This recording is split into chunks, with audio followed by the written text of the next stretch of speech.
بسم اللہ الرحمن الرحیم۔ السلام علیکم۔ کلاس 10 اسلامیات لیکچر نمبر 10۔ حدیث کے بارے میں ہم پڑھ رہے ہیں، ٹھیک ہے۔ آج جو ہے وہ حدیث نمبر 5 ہم پڑھیں گے۔ حدیث نمبر 5 ہے من تخطى رقاب الناس یوم الجمعۃ اتخذ جسرا الی جہنم، جو شخص جمعے کے دن لوگوں کی گردنوں پر سے پلانگ کر گیا، گویا اس نے جہنم کی طرف پل بنا دیا، ٹھیک ہے۔ تخطہ کا مطلب ہے پلانگ کر جانا، رکاب کا مطلب گردنیں، اور جسر کا مطلب ہے پل، ٹھیک ہے۔ اب دیکھیں اس حدیث مبارکہ میں آداب جمعہ، آداب مجلس، احترام انسانیت، تہذیب و سلیقہ اور نظم و ضبط کی طرف توجہ دلائی گئی ہے۔ گردنیں پلانگنے والا آداب جمعہ کی خلاف ورزی کرتا ہے۔ جمعے کے لیے اول وقت میں آنے کا حکم ہے۔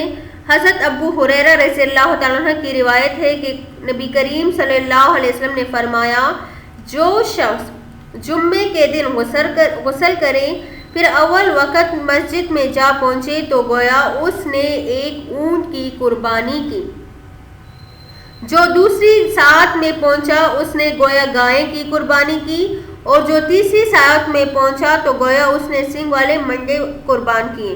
اس کے بعد چوتھی ساعت میں پہنچا گیا تو اس نے گویا خدا کی راہ میں ایک انڈا کیا کیا؟ صدقہ کیا۔ پھر جب خطیب خطبہ پڑھنے کے لیے نکل آیا، ٹھیک ہے، تو فرشتے مسجد کا دروازہ چھوڑ کر خطبہ سننے اور نماز پڑھنے کے لیے آ بیٹھتے ہیں۔ گردنیں پلانگنے والا یقیناً دیر سے آنے والا شخص ہے اور آداب جمعہ کی خلاف ورزی کرنے والا ہے۔ مساجد اور دینی محافل میں نظم و ضبط رکھنا ضروری ہوتا ہے۔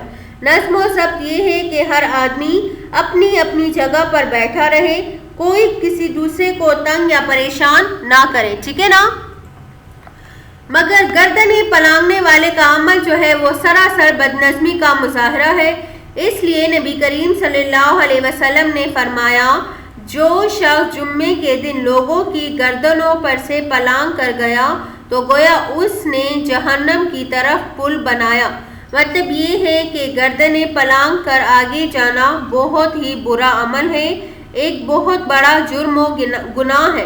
اتنا بڑا جرم و گناہ ہے کہ جو آدمی کو جہنم کا حقدار بنا دیتا ہے، ٹھیک ہے نا۔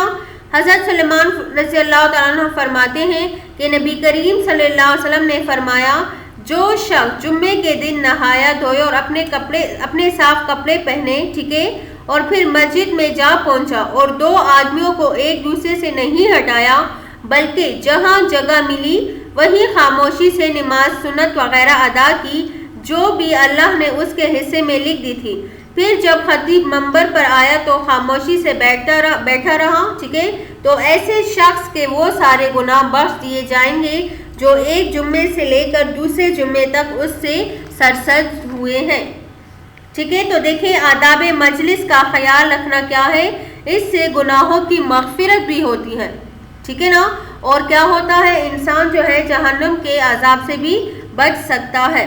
اب دوسری حدیث میں ہے حدیث نمبر 6، کیا ہے، اذا اقیمت الصلاۃ فلا تؤتوها تسعون، ٹھیک ہے، واتوها تمشون علیکم السکینۃ ما ادرکتم فصلوا وما فاتکم فاتموا، جب نماز کھڑی ہو جائے تو اس کے لیے دوڑتے ہوئے نہ آؤ بلکہ اطمینان اور وقار سے چلتے ہوئے آؤ، جو نماز تم پالو اسے ادا کرو اور جو نماز تم سے رہ جائے تو اسے پورا کر لو، ٹھیک ہے۔ السکینہ کا مطلب جو ہے وہ ہے اطمینان، اور تستعون کا مطلب ہے دوڑ لگاتے ہوئے، ٹھیک ہے، یعنی دوڑتے ہوئے۔ اب دیکھیں مساجد جو ہے وہ اللہ کے گھر ہوتے ہیں اور اس کا تقدس اور احترام جو ہے یہ ہر مسلمان پر فرض ہے، ضروری ہے، ٹھیک ہے نا۔ تو تقدس اور احترام کا پامال کرنا جو ہے یہ کیا ہے، سخت گناہ ہے۔ حضور اکرم صلی اللہ علیہ وسلم نے اس سے کیا کیا ہے، منع فرمایا ہے۔ چونکہ مسجد میں صرف اللہ تعالیٰ کی عبادت اور اللہ کے ذکر ہوتے ہیں، اس لیے وہ کام جو بازاروں اور میدانوں میں کیے جاتے ہیں مسجدوں میں کرنے کی اجازت نہیں ہے۔